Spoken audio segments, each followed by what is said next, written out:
तुम्हा सर्वांच्या साक्षीने सांगतो, पक्षाच्या सर्व पदांचा मी आज राजीनामा देतोय.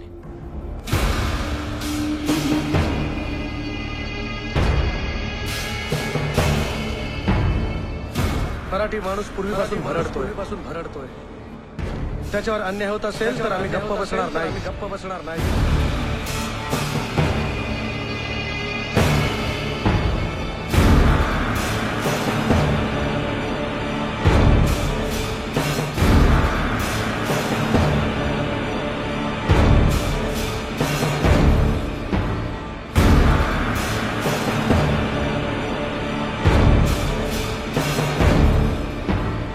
पण राजप्रताप साहेबांच्यावर अन्याय होतोय ही गोष्ट मात्र खरी.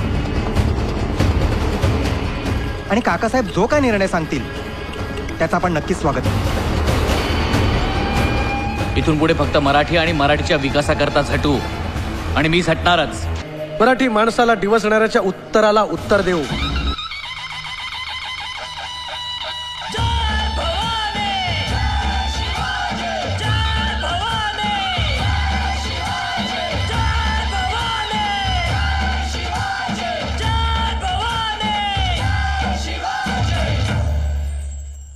यांचा वाद आता विकोपाला गेलाय. हे दोघं आता वेगळे झालेत आणि यांचं झालेत.